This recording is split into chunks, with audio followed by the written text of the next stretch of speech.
2 கொரிந்தியர் 2ஆம் அதிகாரத்திலே 14வது வசனத்தை நம்ம வாசிக்க போகிறோம்.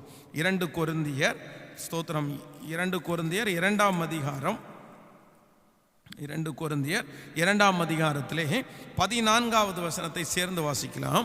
கிறிஸ்துவுக்குள் எப்பொழுதும் எங்களை வெற்றி சிறக்க பண்ணி எல்லா இடங்களிலேயும் எங்களை கொண்டு அவரை அறிகிற அறிவின் வாசனையை வெளிப்படுத்துகிற தேவனுக்கு ஸ்தோத்திரம். இன்னொரு விஷயம் கூட வாசிக்கலாம். கிறிஸ்துவுக்குள் எப்பொழுதும் எங்களை வெற்றி சிறக்க பண்ணி எல்லா இடங்களிலேயும் எங்களை கொண்டு அவரை அறிகிற அறிவின் வாசனையை வெளிப்படுத்துகிற தேவனுக்கு ஸ்தோத்திரம். கிறிஸ்துவுக்குள் எங்களை வெற்றி சிறக்க பண்ணி எல்லா இடங்களிலேயும் எங்களை கொண்டு அறிகிற அறிவின் வாசனை, எங்களை வெற்றி சிறக்க பண்ணி. அப்போஸ்தலனாகிய பவுல் சொல்லும்போது சொல்லுகிறார், எங்களை எல்லா இடங்களிலேயும் ஆண்டவர் வெற்றி சிறக்க பண்ணுகிறார். ஸோ இன்றைக்கு ஆண்டவருடைய பிள்ளைகளே, நீங்கள் கடனிலிருந்து நான் வெளியே வர முடியாதுன்னு சொல்றதற்கு மிகப்பெரிய ரீசன் என்ன அப்படின்னா, நீங்க தோற்று போனீங்கன்னு சொல்றீங்க. ஐ எம் ஃபெயிலியர், நான் தோற்று போயிட்டேன் பாஸ்டர், நான் என் தொழிலில் 10 முயற்சி எடுத்தேன், தோற்றுட்டேன். இந்த மாதிரி இங்கே காசு வரும் அப்படின்னு நினச்சேன், அங்கே தோற்றுட்டேன். நான் கை வைக்கிற எல்லாமே எனக்கு ஃபெயிலியர் ஆகுது. நான் கை வச்ச எல்லாமே எனக்கு தோற்று போயிடுது, எதுவுமே எனக்கு கை கொடுக்கல. இன்னைக்கு நிறைய பேருடைய மனசுக்குள்ள இருக்கிறதா ஆவியானவர் பேசுறாரு. நான் இவ்வளவு தோற்று போயிட்டேனே பாஸ்டர், நான் போய் இனி எப்படி இந்த கடனை முடிச்சிடுவேன்? ஏதாவது ஒன்றில் ஜெயிச்சிருந்தேன்னா பரவாயில்ல, ஓகே, இது ஒன்றில் ஜெயிச்சிட்டோம், அடுத்ததில் ஜெயிச்சிருவோம் அப்படின்னு போவேன். இதுவரையிலையும் என்னுடைய இருதயம், என்னுடைய வாழ்க்கை தோல்வியை மட்டும்தான் பார்த்துருக்குது. ஆனால் ஆண்டவர் இன்னைக்கு சொல்றாரு, இல்ல, இதுவரையிலும் உங்களுடைய வாழ்க்கை தோல்வியை பார்த்திருந்தாலும் எல்லா இடங்களிலையும் உங்களை வெற்றி சிறக்க பண்றதுக்கு ஒருத்தர் வல்லவராக இருக்கிறார்.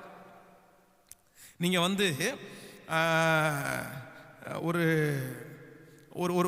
ஒரு மனுஷனை குறித்து உங்களுக்கு நான் ஒரு காரியத்தை உங்களுக்கு சொல்லணும். ஐன்ஸ்டீன் என்கிற அந்த விஞ்ஞானி, அதை நீங்கள் அவரை நீங்கள் கேள்விப்பட்டிருப்பீங்கன்னு நினைக்கிறேன். அவர் சின்ன வயசுலேயே ஆரம்ப பள்ளியில் அவர் ரொம்ப மக்கு சட்டி, அவருக்கு எதுவுமே தெரியாதுன்னு அவரை ஸ்கூலை விட்டு அனுப்பிட்டாங்க. ஆனால் இன்னைக்கு நம்ம நிறைய பேர் இது பண்ணுறோம். ஐன்ஸ்டீன் ஒரு மிகப்பெரிய விஞ்ஞானி அவர். அது மட்டும் இல்லை, நீங்கள் தாமஸ் ஆல்வா எடிசன் அப்படின்றத குறித்து நமக்கு எல்லாருக்குமே தெரியும், எல்லாத்தையும் கண்டுபிடிச்சவர் அவர் தானே.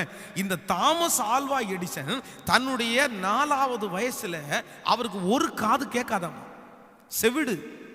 அவருக்கு மெதுவாக பேசினா எதுவுமே கேட்காது, பாதி செவிடு, கத்தி தான் அவர்கிட்ட பேசணும். 4வது வயசில் இவர் செவிடா இருக்கிறதுனால அவருடைய ஸ்கூலில் இருந்து அவர் ரிஜெக்ட் பண்ணப்பட்டார். நாங்கள் சொல்றது எதுவுமே இவனை கேட்க மாட்டேங்குது, இவனை கூட்டிட்டு போயிருங்கன்னு சொல்லி தாமஸ் ஆல்வா எடிசன் 4வது வயசுல ஸ்கூல்ல இருந்து வேண்டான்னு இவன் மண்டையில் எதுவுமே ஏறாது அப்படின்னா. ஆனா இன்றைக்கு இருக்கிற கண்டுபிடிப்புகளில் கிட்டத்தட்ட 1031 கண்டுபிடிப்பு தாமஸ் ஆல்வா எடிசனுடைய கண்டுபிடிப்பு. தோல்விதான் அவருடைய வாழ்க்கையில தோல்வி. அதான் அவர் சொல்லும் போது ரொம்ப அழகா ஒரு இடத்துல எழுதும் போது எழுதுகிறார், இந்த பல்பை நீங்க கண்டுபிடிக்கிறதுக்கு எத்தனை காரியத்தை நீங்க ஆராய்ச்சி செய்யுங்க, எத்தனை ட்ரை பண்ணீங்கன்னு சொல்லும் போது கிட்டத்தட்ட 1000 ட்ரை பண்ணாராம். அப்போ அந்த 1000லையும் நீங்க ஃபெயிலியர் ஆயிட்டீங்கன்னு கேட்டா, ஆமா 1000லையும் நான் ஃபெயிலியர் ஆயிட்டேன். அப்போ உங்க மனநிலைமை எப்படி இருந்துச்சுன்னு கேட்கும்போது அவர் ரொம்ப அழகா ஒன்று சொல்றாரு, இல்ல நான் 1000லையும் ஃபெயிலியர் ஆயிட்டேன்னு நினைக்கல, அந்த 1000லையும் இந்த மாதிரி பொருளை வச்சு இதை கண்டுபிடிக்க முடியாதுன்னு தெரிஞ்சுக்கிட்டேன்றார். நான் உங்களுக்கு சொல்றது புரியுதா? அவரு 1000 தோல்வியை பார்த்து கடைசியில தான் இதை கண்டுபிடிச்சிருக்கிறாரு. ஆனா அவர்கிட்ட பேட்டி கேட்கும்போது 1000 தோல்வியில நீங்க எப்படி இதை பார்த்தீங்கன்னு கேட்கும்போது அவர் சொல்றாரு, இந்த 1000 தோல்விகளை நான் தோல்வியா பார்க்கல, 1000லையும் இந்த மாதிரி ஒரு பொருளை வச்சு இதை கண்டுபிடிக்க முடியாதுன்னு தெரிஞ்சுக்கிட்டேன்.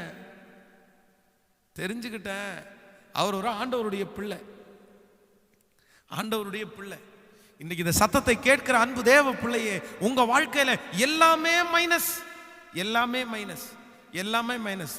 படிப்பில் மைனஸ், வியாபாரத்தில் மைனஸ், வேலையில் minus minus, failure failure failure failure failure. எங்கே பார்த்தாலும் எனக்கு ஃபெயிலியர் தான் பாஸ்டர்.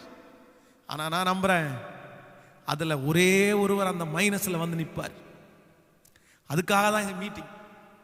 அந்த ஒரே ஒருத்தரை நம்பி பாருங்க, அந்த ஒரே ஒருத்தரை விசுவாசிச்சு பாருங்க. உங்கள் ஃபெயிலியரில், உங்கள் மைனஸில் இவரை ஒரே ஒருத்தரை கொண்டு வந்து வைங்க. அவர் வந்து அந்த மைனஸில் நின்றுட்டார்னா அந்த மைனஸ் என்னவா மாறும் அப்படின்னா அது ப்ளஸ்ஸாக மாறும். இந்த ஜெபத்தில் இருக்கிற நிறைய பேருக்கு தீர்க்க தரிசனமாக சொல்கிறேன், நீங்கள் நிறைய பேர் மைனஸ். இன்றைக்கும் இந்த ஆராதனையில் நான் ரொம்ப கண்ணீரோடு சொல்லுவேன், என் வாழ்க்கையில் ப்ளஸ்ஸை நான் பார்த்தது ரொம்ப குறைவு. இன்றைக்கு இந்த ஊழியத்திற்கு வர்றதற்கு முன்பாக என் வாழ்க்கையில் ஆயிரக்கணக்கான மைனஸை தான் நான் பார்த்துருக்கிறேன். எல்லாத்துலேயுமே ஃபெயிலியர், எல்லாத்துலேயுமே ரெட்டுங்க, எல்லாத்துலேயுமே ரெட்டுங்க. ஆசையாக இருக்கும், ஆசையாக இருக்கும். இந்த பசங்களுடைய புரோக்கர் ரிப்போர்ட்டில் வந்து அந்த அந்த ப்ளூவில் எழுதியிருக்கும் போது அவ்வளோ ஆசையாக இருக்கும். ஆனால் என்னுடைய ரிப்போர்ட்டை வந்து பார்த்தீங்கன்னா மொத்தமும் ஃபெயிலியர் ரெட்டு தான் இருக்கும். ஏன் அப்படின்னா அவ்வளோ வேலைப்படும், அவ்வளோ வேலைப்படும். வெள்ளிக்கிழமை ஸ்கூல் முடிச்சுட்டு வந்துட்டாங்கன்னா அவ்வளோதான், சனிக்கிழமை காலையில் எந்திரிச்சு வேலைக்கு போகிறோம், ஞாயிற்றுக்கிழமை சர்ச்சுக்கு போயிட்டு வேலைக்கு போயிடுறோம், செங்கல் சோலைக்கு வேலைக்கு போயிடுறோம். படிக்கிறதுக்கு காலையில் எந்திரிச்ச உடனே 5 மணி 6 மணிக்கு கரெக்டாக நான் எந்திரிக்கலை அப்படின்னா தண்ணியை தூக்கி மூஞ்சிலே ஊற்றி விட்டுருவாங்க. எந்திரிச்சு போடா அப்படின்னு எந்திரிச்சு அவ்வளோதான். காலையில் குடத்தை எடுத்துட்டு வாழைக்கு தண்ணி எடுக்க போயிட்டோம் அப்படின்னா 200-300 வாழைக்கு தண்ணி எடுத்து முடியும் போது கரெக்டாக டைம் பார்த்தீங்கன்னா 8 மணி ஆயிரும். 9 மணிக்கு சரியாக ஸ்கூலில் இருக்கணும். வந்து ஓடி வந்து வீட்டில் வந்து ஆமாம் வாழைக்கு தண்ணி எடுக்கும் போதே குளிச்சிடுறது. குளிச்சு முடிச்சுட்டு வீட்டில் வந்து ஒரு செம்பு நிறைய பழைய கஞ்சி தண்ணி வச்சுருப்பாங்க அம்மா. அந்த தண்ணியை எடுத்து குடிச்சிட்டு அவசர அவசரமாக ஸ்கூலுக்கு ஓடுனா அசம்பிளியில் வெளியே விட்டுருப்பாங்க, லேட்டாக வந்துட்டேன் அப்படின்னு. அடி வாங்காத நாளே இல்லை. எல்லாத்துலேயுமே மைனஸ், அட்டண்டன்ஸில் மைனஸ், எல்லா ஆக்டிவிட்டீஸ்லேயும் மைனஸ். ஆனால் நான் நம்புகிறேன், அப்படி மைனஸாக இருந்த ஒரு பென்ஸ் ஒரே ஒருத்தரை மட்டும் நான் அறிஞ்சிக்கிட்டேன்.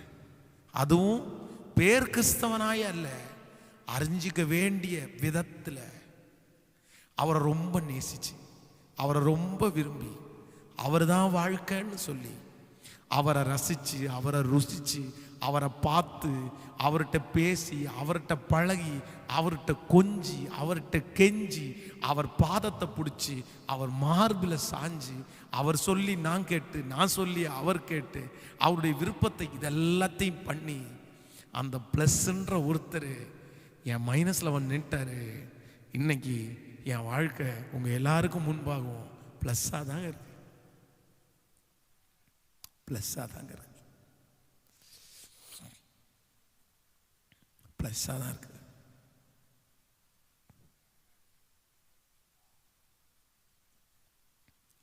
இன்னைக்கு ப்ளஸ்ஸாக நிற்கிறதுக்கு அதாங்க காரணம், அதான் காரணம். எங்கள் அப்பா வந்து நிற்கல, எங்கள் அம்மா வந்து நிற்கல, என் கூட பிறந்தவங்க யாருமே வந்து நிக்கல. ஆனா எல்லாருமே மைனஸ் தான் சொன்னாங்க. அவனும் படிப்பு ஏறாது.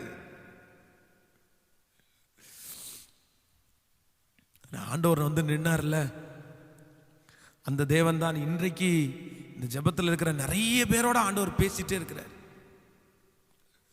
நிறைய பேரோட ஆண்டவர் சொல்லிட்டே இருக்கிறாரு, மகன், பிரதர், சிஸ்டர், நீங்க தான் நிறைய பேர் இந்த கடன்ல இருந்து நான் வெளியே வரவே முடியாது அப்படின்னு நீங்க சொல்லிட்டே இருந்தீங்க. காரணம் என்ன அப்படின்னா, நீங்க எல்லாத்துலயுமே தோற்று போன ஒரு பர்சன், ஃபெயிலியர். நான் எது வச்சாலும் ஃபெயிலியர் தானே பாஸ்டர் வருது. ஜெபிச்சுட்டு தான் போனேன், பைபிள் வாசித்து தான் போனேன், ஆனா ஃபெயிலியர் ஆயிட்டேன். இந்த ஃபெயிலியரை எல்லாம் பார்த்ததுனால இனி நான் ஜெயிக்க மாட்டேன்ற ஒரு முடிவுக்கு வந்துட்டீங்களா? ஒரு முடிவுக்கே வந்துட்டீங்களா, நான் இனி ஜெயிக்க மாட்டேன்? இல்ல இல்ல இல்ல, ஆண்டவர் சொல்றாரு, மைனஸ்க்கு பக்கத்தில் ஒருத்தர் நிக்கிறாரு. இன்றைக்கு இந்த ஜெபம் நடந்து கொண்டிருக்கும் போதே எல்லாருமே ஆண்டவரத்துல கேளுங்க, டாடி என் தோல்வியில நீங்க நில்லுங்க, ஆண்டவரே நீங்க நில்லுங்கன்னு கேளுங்க. அப்பாவை கூப்பிடுங்க, அப்பாவை பக்கத்துல நிக்க வைங்க. நான் நம்புறேன், அவர் வந்து நின்ட்டாருன்னா அந்த மைனஸ் பிளஸ்ஸா மாறிடும். கைட்டு செய்கிறத வெற்றியை தருவாரு.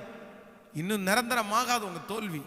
ஒண்ணுல ஜெயிக்க பண்ணுவார், ஒண்ணுல ஜெயிக்க பண்ணுவார். எல்லா பொல்லாத வழிகளையும் விட்டுட்டு ஆண்டவரை மட்டும் உறுதியாய் பற்றி பிடிப்பீர்களே ஆனால் கர்த்தர் ஜெயிக்க பண்ணுவார், கர்த்தர் ஜெயிக்க பண்ணுவார். ஸோ உங்க மனசுல இருக்கிற நான் இதுல இருந்து வெளியே வரமாட்டேன்ற அந்த எண்ணத்தை தூக்கி போட்டுருங்க, தூக்கி போட்டுருங்க. நம்புங்க, ஆண்டவர் வெளியே கொண்டு வருவார்.